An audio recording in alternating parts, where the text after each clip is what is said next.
YouTube ने automation खत्म कर दी। YouTube ऑटोमेटेड चैनल्स को मोनेटाइज नहीं करेगा। YouTube ने पॉलिसी लॉन्च कर दी कि ऑटोमेशन के जरिए बनाई गई वीडियोस जो हैं वो मोनेटाइज नहीं होगी। ये इस तरह के बहुत से सवालात हैं जो हमारे जहनों में तब जन्म लेते हैं जब हम किसी से ये बातें सुनते हैं। याद रखिए, जो प्रोफेशनल बंदा है, जो YouTube को या ऑटोमेशन को सही माने में समझता है या उसने किसी प्रोफेशनल इंस्टीट्यूट से ये चीज सीख रखी है, तो उसे इन सब सवालों के जवाब पता है। मैं आप लोगों को ये बात क्लियर करता जाऊं कि जो भी इस तरह के सवाल आपके सामने उठाएगा, या तो उसे ऑटोमेशन के बारे में कोई नॉलेज नहीं है, या वो YouTube के बारे में कोई उसके एल्गोरिथम के बारे में जानता नहीं है, ना ही वो YouTube की पॉलिसीज को जानता है, या उसने सुनी सुनाई बात जो है वो ऐसे ही आप तक पहुंचा दी। याद रखें, पहले ये कंसेप्ट समझना जरूरी है कि ऑटोमेशन क्या न्यू आई है या ऑटोमेशन पहले भी होती थी। YouTube ने ऑटोमेशन को लेके जो पॉलिसी जारी की है वो क्या है, या ऑटोमेटेड वीडियोस को जो है YouTube किस हद तक मोनेटाइज करेगा या किस हद तक उससे रेवेन्यू जनरेट होगा, इसके बारे में मैं आपको थोड़ी सी तफसील समझाता चलूं। सबसे पहले तो ये जान लें कि ऑटोमेशन अभी न्यू नहीं है, ऑटोमेशन पहले से थी।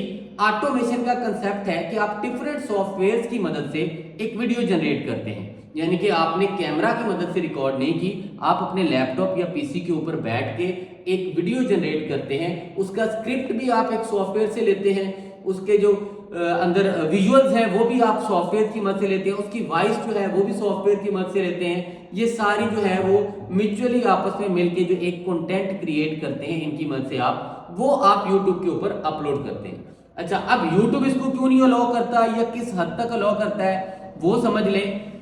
हमारे खास तौर पे जनूबी एशियाई कंट्रीज वाले जो लोग हैं वो सहल पसंद किस्म के हैं। वो चाहते हैं कि उन्हें क्रिएटर ना बनना पड़े, उन्हें मेहनत ना करनी पड़े, वो जस्ट किसी और के चैनल्स को फॉलो करते हैं, वहां से वो पिक्चर्स उठाते हैं, नॉन कॉपीराइट पिक्चर्स उठाते हैं और उन्हीं पिक्चर्स को लगा के उनके ऊपर कोई इन्फ्लुएंसर जो है वो उसकी वॉइस डाल देते हैं, और उसके बाद उन्हीं पिक्चर्स के अंदर कोई क्रिएटिविटी शामिल नहीं होती। किसी इन्फ्लुएंसर की वॉइस ओवर यूज की और थंबनेल के ऊपर उसी इन्फ्लुएंसर की जो है वो पिक्चर लगा दी, और वो कहते हैं कि हमने शायद डेटा या कंटेंट क्रिएट कर लिया है। इस तरह के जो काम करते हैं, YouTube की पॉलिसी उनके लिए वाजे है कि आपके डेटा या कंटेंट के अंदर क्रिएटिविटी शामिल हो। अब इसमें आपकी क्रिएटिविटी तो शामिल नहीं है, आपने सारी चीजें कॉपी की हैं, किसी और की पहचान यूज कर रहे हैं, किसी और की जो है वॉइस ओवर उसकी क्लोनिंग करके यूज कर रहे हैं। तो ऐसे लोगों को जो ये समझते हैं कि शायद सिर्फ यही ऑटोमेशन है, तो ऐसे लोगों को YouTube ने रेस्ट्रिक्ट किया और इनके लिए पॉलिसी इशू बन जाता है। और ऐसे चैनल YouTube अव्वल तो मोनेटाइज नहीं करता। अगर YouTube के एल्गोरिथम को आप समझ ले बहकावे में लाके इस तरह के चैनल मोनेटाइज करवा लेते हैं या $1000-2000 भी कमा लेते हैं, तो जैसे ही YouTube का एल्गोरिथम डिटेक्ट करता है इस तरह की चीजों को, वो इस तरह के चैनल उड़ा देता है। याद रखें, YouTube की जो इस दफा जून जुलाई में पॉलिसी आई थी, उस पॉलिसी के तहत अगर आपका एक चैनल किसी भी जीमेल के ऊपर या किसी सिम के ऊपर बनी जीमेल के जरिए जो बनाया गया था, वो अगर उड़ जाता है या जाया हो जाता है या YouTube उसको पॉलिसी इशू लगा देता है, तो उस डाटे के ऊपर आप दोबारा चैनल नहीं बना सकते। जो लोग इस तरह का कंटेंट क्रिएट करके डॉलर्स में अर्निंग कर रहे हैं या YouTube ऑटोमेशन को एक गलत रंग दे रहे हैं, उनको मैं बताता चलूं कि एक वक्त आएगा कि आपके पास डाटा अवेलेबल नहीं होगा YouTube चैनल बनाने के लिए। आज अगर मैं अपने डाटे के ऊपर चैनल इस तरह का बनाऊं और वो रिजेक्ट हो जाए या उड़ जाए, तो मैं YouTube की नजर में एक ऐसा शख्स हूं जो YouTube के प्लेटफॉर्म के ऊपर मिसगाइडेंस क्रिएट कर रहा हूं। तो YouTube मेरे डाटे के ऊपर मेरा बना चैनल खत्म कर देगा और दोबारा मुझे कभी भी अलाउ नहीं करेगा। मैं ऐसे तो कर सकता हूं कि अपने किसी भाई के डाटे पे या दोस्त के डाटे पे या फैमिली मेंबर के डाटे पे नया चैनल क्रिएट कर लूं, नहीं, वरना मैं अपने डाटे पे दोबारा नहीं क्रिएट कर सकता। इस तरह के तजर्बात करते करते एक वक्त आएगा कि मैं अपने करीबी जितने भी जानने वाले हैं उनके डाटा के ऊपर बनने वाले चैनल जो है वो खत्म करवा चुका हूंगा, और वो बंदे या उनका डाटा ताउम्र आने वाले जितने भी साल होंगे YouTube के, उनके ऊपर दोबारा YouTube चैनल क्रिएट नहीं कर सकेंगे। तो पहली बात ये कि ये ऑटोमेशन नहीं है। हाँ जी, ऑटोमेशन का नाम यूज करके इस तरह का डाटा बनाने वाले जो है वो इसी को ऑटोमेशन स्किल समझते हैं। दूसरी बात, ऑटोमेशन अब न्यू नहीं है। ऑटोमेशन जो है वो कई सालों से चलती आ रही है। आपने हॉलीवुड और बॉलीवुड के अंदर मूवीज, जो हॉलीवुड बॉलीवुड मूवीज हैं उनके अंदर बहुत से सीन ऐसे देखे होंगे जो आपको स्टंट सीन लगते हैं, जो आपको लगता है कि पिक्चराइज किए गए हैं बाहर ओपन एयर में। वो ओपन एयर में नहीं होते, वो एक स्टूडियो के अंदर डिफरेंट तरह के सॉफ्टवेयर की मदद से वहीं पे शूट किए जाते हैं और वहीं पे सॉफ्टवेयर की मदद से उनको ऐसा बनाया जाता है जो बिल्कुल विजुअल्स के लिहाज से रियलिस्टिक लगते हैं। जबकि वो एक बंद कमरे में एक टेबल के ऊपर शूट किए गए सीन होते हैं। तो ये ऑटोमेटेड कंटेंट था, ये आज से नहीं है, ये कई दहाइयों से बनता आ रहा है। यूट्यूब भी इसको अलाउ करता है। पहले ये था कि ये सॉफ्टवेयर जस्ट जो मूवी मेकर थे या जो बड़े बड़े इन्वेस्टर थे वो ही यूज कर सकते थे, क्योंकि इन सॉफ्टवेयर की मालियत जो थी वो करोड़ों में थी। एआई टूल्स आने की वजह से, एआई टेक्नोलॉजी में जिद्दत आने की वजह से ये टूल्स हमारी एक्सेस में आ गए।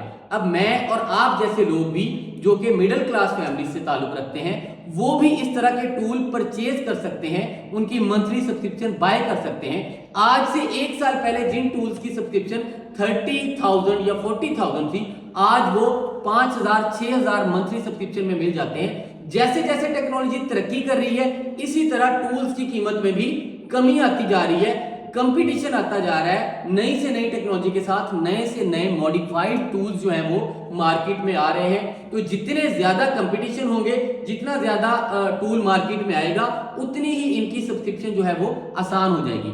ये बात भी क्लियर कर लें कि ऑटोमेटेड कंटेंट पहले भी बन रहा था, अब भी बन रहा है। अब ये आम इसलिए हो गया है कि ये टूल्स हम जैसों की एक्सेस में आ गए।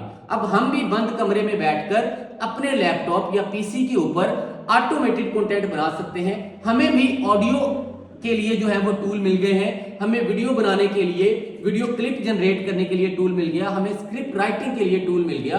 पहले ये खासे महंगे थे, इसलिए ये हमारी एक्सेस में नहीं थे। और ऑटोमेशन कई दहाइयों से चलती आ रही है। तो YouTube ने ऑटोमेटेड कंटेंट को जो है वो बैन नहीं किया, या डीमोनेटाइज नहीं किया, या रेस्ट्रिक्ट नहीं किया। YouTube ने जो फेक ऑटोमेशन जिसको कहा जाता है, या ऑटोमेशन का रंग दिया जाता है जबकि वो ऑटोमेटेड नहीं होती चीजें, जबकि उनमें कोई वैल्यू ऐड नहीं होती। याद रखिए, YouTube है, फेसबुक है, टिकटॉक है, या कोई भी सोशल मीडिया ऐप है, वो क्रिएटर को प्रमोट करती है। वो ऐसे कंटेंट को प्रमोट करती है या मोनेटाइज करती है जिसमें वैल्यू ऐड हो, जिसमें आपकी क्रिएटिविटी नजर आए। ऐसे नहीं कि आपने एक पिक्चर उठाई, ऊपर म्यूजिक लगा दिया और YouTube पैसे आपको देना शुरू कर दे ऐसे चैनल से। ऐसा कभी भी नहीं होगा। तो ये सवाल अपने जहनों में जब भी पैदा करें आप, तो उसका जवाब भी आपको ये याद होना चाहिए कि ऑटोमेटेड कंटेंट सारी सोशल मीडिया एप्स के ऊपर अलाउ है, और वो ऐसा कंटेंट जिसमें ऑटोमेशन के जरिए भी आप वैल्यू ऐड कर सकते हैं। तो जितने भी लोग मिसगाइड कर रहे हैं या जो ये कहते हैं कि YouTube ने ऑटोमेशन बंद कर दी, वो इररेलेवेंट लोग हैं। या तो उनको इस चीज का नॉलेज नहीं है, सुनी सुनाई बातें वो आप तक पहुंचाते हैं और आपके सामने आके सवाल ला खड़ा करते हैं।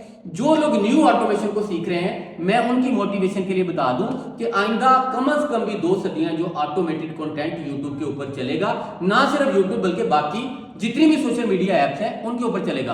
और एक खुशखबरी वाली बात मैं आपको बता दूं कि अनकरीब YouTube है, फेसबुक है, या टिकटॉक जैसी कोई भी सोशल मीडिया ऐप है, वो अपने AI टूल्स लॉन्च करने जा रहे हैं। और विद इन 6 मंथ या विद इन 12 मंथ वो अपने AI टूल लॉन्च करेंगे। तो वो आपको परमिट करेंगे, आपको इजाजत देंगे कि आप इन टूल्स को यूटिलाइज करते हुए अपना कंटेंट क्रिएट करें। याद रखें, मैं रिपीट कर रहा हूं, बार बार इस बात के ऊपर फोकस कर रहा हूं कि आपने कंटेंट में वैल्यू ऐड करनी है। आपने कंटेंट के जरिए क्रिएटर बनना है। सिर्फ ऐसे नहीं है कि पिक्चर म्यूजिक यूज करें, या किसी का क्लोन यूज करें, या किसी की पिक्चर थंबनेल के ऊपर यूज करें। तो ऐसा कंटेंट जो है वो मोनेटाइज नहीं होगा। अगर बाय चांस वो एल्गोरिथम ने डिटेक्ट नहीं किया, मोनेटाइज हो गया, कुछ हो सकता है अर्निंग भी दे दे, लेकिन वो परमानेंट नहीं चलेगा। वो किसी ना किसी दिन एल्गोरिथम ने डिटेक्ट करना है, वो आपका चैनल जो है वो उड़ जाएगा, वो खत्म हो जाएगा। और उसका दूसरा नुकसान ये होगा कि जिस डाटे के ऊपर, जिस एडसेंस के ऊपर आप वो चैनल मोनेटाइज करवा चुके होंगे, उस डाटे को दोबारा आप YouTube या किसी भी और सोशल मीडिया प्लेटफॉर्म पे इस्तेमाल नहीं कर पाएंगे।